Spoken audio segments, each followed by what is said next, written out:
So students, from last class we started with a fresh chapter, that is respiration and circulation, or you can also call it breathing and exchange of gases, right?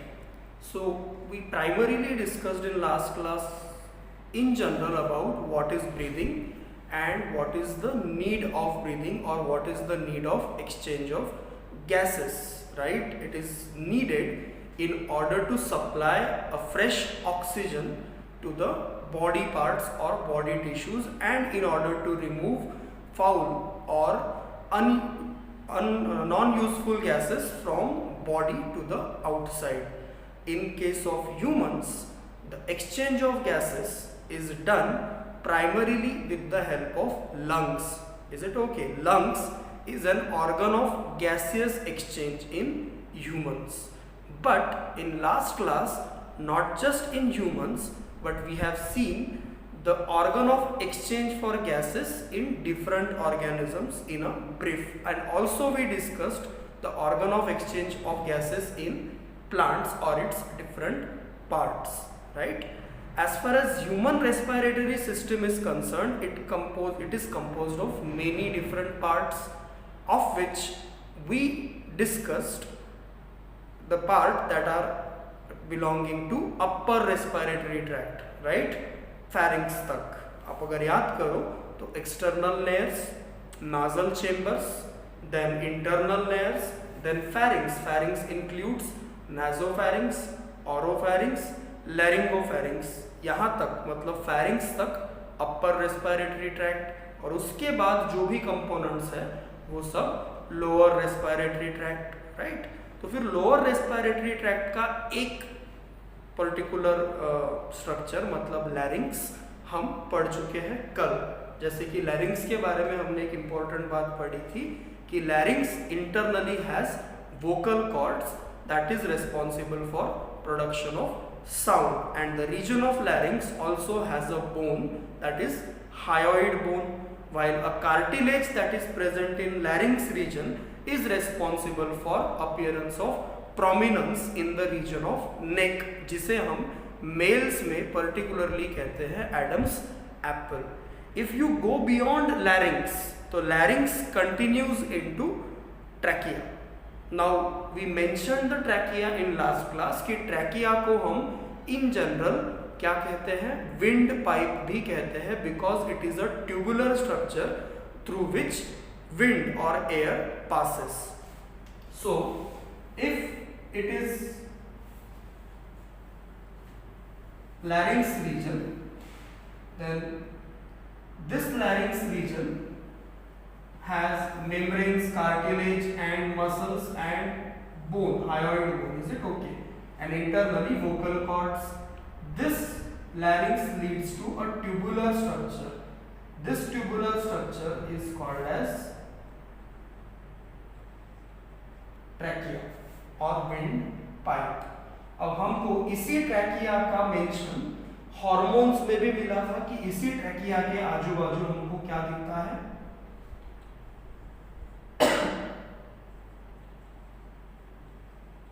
Thyroid gland, right? अब ये जो thyroid gland है इसको हम यहाँ पे थोड़ा सा हटा देते हैं पिक्चर से, क्योंकि यहाँ हम प्राइमरीली डिस्कशन ट्रैकिया का कर रहे हैं ना कि ग्लैंड का. लेकिन रेफरेंस पॉइंट ये है कि थायराइड ग्लैंड इसी रीजन में प्रेजेंट होती है. जहां तक बात ट्रैकिया की है तो trachea is a membranous structure जिसके अंदर सिलिएटेड इपिथेलियम होता है. सिलिएटेड इपिथेलियम होने की वजह से एयर के थ्रू आने वाले डस्ट पार्टिकल्स आसानी से रिमूव हो सकते हैं, और इसी पर्टिकुलर इपिथेलियम में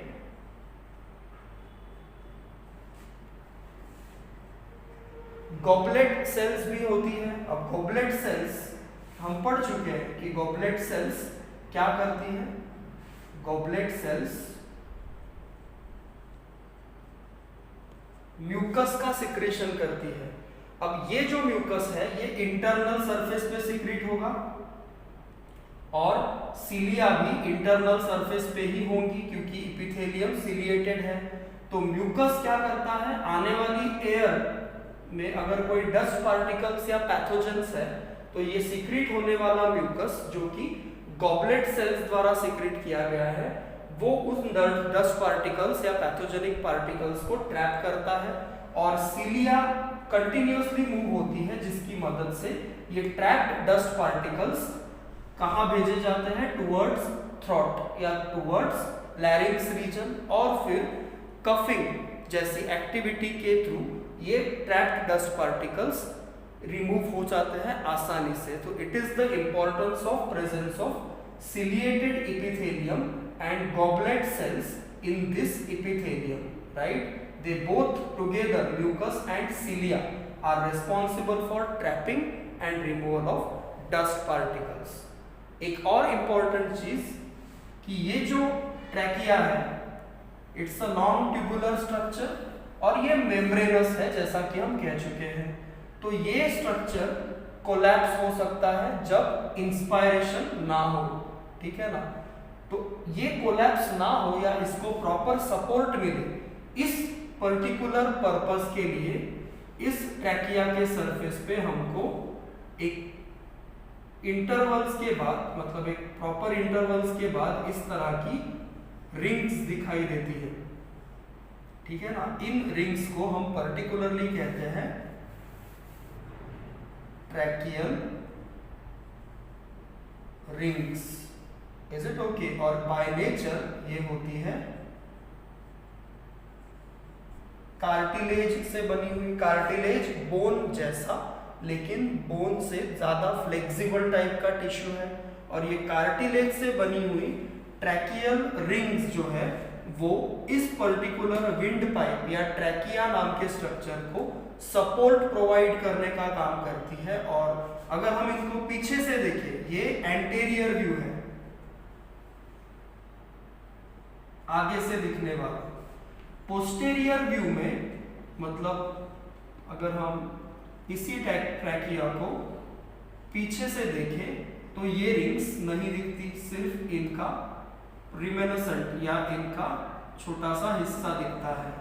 अब इसका कारण ये है कि ये रिंग्स सेमी सर्कुलर होती है या हाफ रिंग्स होती है, मतलब सिर्फ सामने से प्रेजेंट होती है पीछे से नहीं। तो ये कंप्लीट रिंग ना होकर हाफ रिंग होती है, ये एक और इम्पोर्टेंट बात। और बाय नेचर ये कार्टिलेज से बनी हुई होती है। अब ट्रैकिया का काम है एयर को आगे पास करना लंग्स की तरफ और उस एयर में प्रेजेंट मैक्सिमम डस्ट पार्टिकल्स और पैथोजेंस को ट्रैप करके अपने सिलिएटेड इपिथेलियम के थ्रू बाहर निकालना। अब आप एक बार थोड़ा ध्यान डिस्क्रिप्शन पे दें तो आपको यही मिलेगा, all this points and some additional things you can see here one by one. Okay, what you can see first is it is also called primary bronchi. Trachea को अल्टरनेटली हम प्राइमरी ब्रोंकाई भी कहते हैं। अब जैसे कि हमने कहा it is a tube like structure which is membranous and is supported by incomplete, right, हमने बताया है ये कि रिंग्स कंप्लीट नहीं होती, incomplete rings of hyaline cartilage. अब हाइलाइन कार्टिलेज क्या है, तो कार्टिलेज के प्राइमरीली 3 प्रकार होते हैं, फाइब्रो कार्टिलेज, ओके, देन तुम्हारा हाइलाइन कार्टिलेज और फिर मेम्ब्रेनस कार्टिलेज, ठीक। तो हम यहाँ पे जिस कार्टिलेज की बात कर रहे हैं जो ट्रैकियल रिंग्स बनाने में काम आता है, that is a kind of cartilage called hyaline cartilage और इनका काम है ट्रैकिया को सपोर्ट प्रोवाइड करना या कोलैप्स होने से बचाना।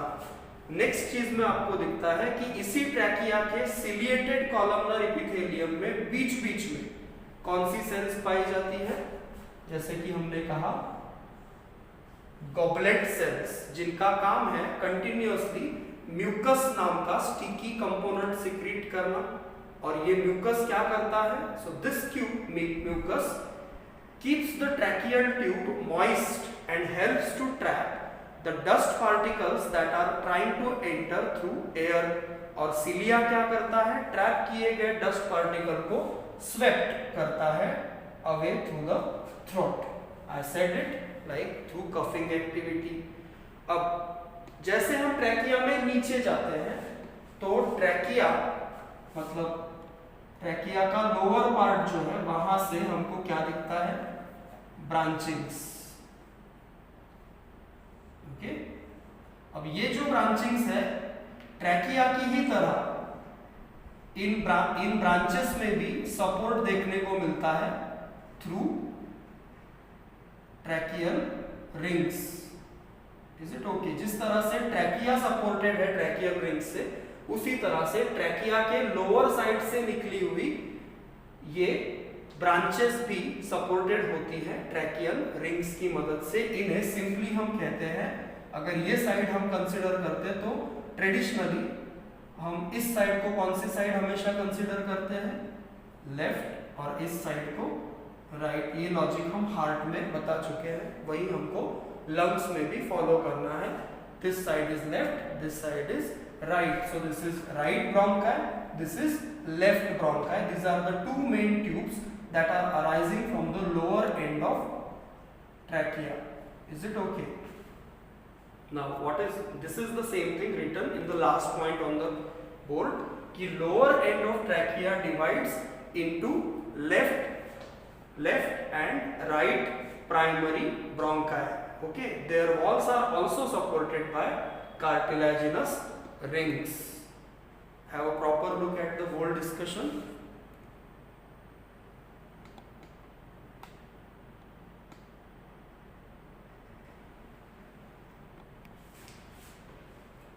Now this is the figure where you can see the whole thing in more details.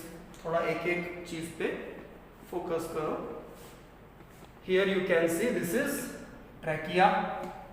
Is it okay? Trachea के लोअर एंड से हमको क्या देखने को मिलता है, right and left primary bronchi या ब्रोंकस, जो कि एक सिंगुलर वर्ड है। ब्रोंकाई हम प्लूरली यूज करते हैं, right. This is left and this is right bronchus या ब्रोंकाई। अब आपको दिखेगा कि हर ब्रोंकाई से मतलब लेफ्ट या राइट से और कई सारी ब्रांचेस निकली हैं, इन्हें हम कंसिडर करते हैं सेकेंडरी, और सेकेंडरी से निकली है तो टर्शरी, राइट। ये ब्रोंकाई मतलब टर्शरी ब्रोंकाई। अब एक बात यहाँ पे और एक गौर करने वाली बात यह है कि जैसे जैसे ब्रांचिंग होती है वैसे वैसे डायमीटर कम होती है या मेम्ब्रेन्स थिन होती है, राइट। अल्टीमेटली ये जो टर्शरी ब्रोंकस है, it leads to what, it leads to these grape bunch like structures. अब ये जो ग्रेप बंच लाइक स्ट्रक्चर्स है इसे कहते हैं ये alveoli. This one single grape like structure here, अगर ये है तो this is what alveoli. इसको हम कल भी बता चुके हैं। अब इस alveoli का एक सिंगल स्ट्रक्चर, इस alveoli से निकला हुआ एक सिंगल सैक, इसको क्या कहेंगे, अल्वेओलर सैक, ठीक है ना, या अल्वेओलाई का एक unit component, that is alveolar sac और सैक्यूल। Is it okay? और simply you can called it alveolus. अब ये वो सरफेस है, मतलब ये वो जगह है जहां से गैसेस का एक्सचेंज होता है यूनिट लेवल पे। मतलब हर एक अल्वेओलस गैसियस एक्सचेंज में इन्वॉल्व है, और इन सब का कंबाइंड फंक्शन मतलब लंग्स के थ्रू होने वाला गैसियस एक्सचेंज। एक बात और यहाँ पे समझो कि ट्रैकिया के बाद यहाँ कौन है, लंग्स। मतलब ये जो प्राइमरी ब्रोंकाई, उससे निकली हुई सेकेंडरी ब्रांच, टर्शरी ब्रांच, और ये सब ग्रेप की जो अरेंजमेंट्स है ये किसके अंदर है, लंग्स के अंदर, जो हमारा नेक्स्ट टॉपिक ऑफ डिस्कशन है। Is it okay? तो इस तरह से हमको समझना होगा कि ट्रैकिया के बाद किस तरह की सिचुएशन लंग्स के अंदर देखने को मिलती है। और यहाँ एक और एडिशनल चीज कि अगर हम एक अल्वेओलस पे फोकस करें, एक सिंगल अल्वेओलस पे, ऐसे लाखों अल्वेओलस हमको कहाँ देखने को मिलते हैं, लंग्स के अंदर। तो यहाँ देखो आप, यहाँ से क्या आ रहा है, आर्टेरियोल, यहाँ पे क्या है, नेटवर्क ऑफ कैपिलरीज, और यहाँ से क्या निकल रहा है, ये देखो वेन्यूल, मतलब ये वेन्यूल निकला, ये आर्टेरियोल आया, और यहाँ पे क्या है, कैपिलरी का network. You can compare them, right. अब आर्टेरियोल का काम क्या है,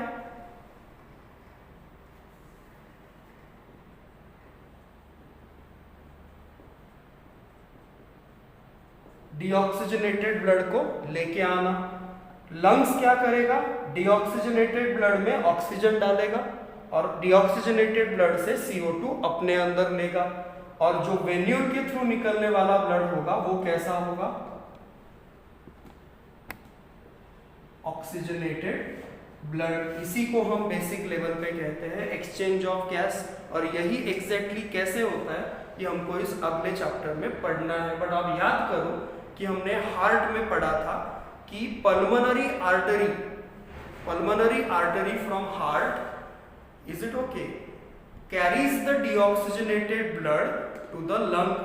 अब उस पल्मोनरी आर्टरी से निकला हुआ वो आर्टेरियोल है जो लंग के हर हिस्से में जा रहा है, और वो जो वेन्यूल निकल रही है हर लंग के हर अल्वेओलाई से, उस वेन्यूल में कौन सा ब्लड है, ऑक्सीजनेटेड, राइट। अब वो वेन्यूल आगे जाके क्या बनेगा, पल्मोनरी वेन, और वो पल्मोनरी वेन हार्ट में वापस आएगी, याद करो कहाँ, यस, लेफ्ट एट्रियम में, और क्या लेके आएगी, ऑक्सीजनेटेड ब्लड। तो हमने हार्ट में इसीलिए बोला था कि pulmonary artery carries deoxygenated blood towards lungs and pulmonary vein carries oxygenated blood from lungs to the heart. This is what the logic behind our discussion in circulatory system. Here you can see that. Is it okay? So this diagram is quite important in order to understand the arrangement of tubes and these alveoli within lungs and what occurs at the level of each alveoli. Is it okay? Let's have a proper look at this particular diagram.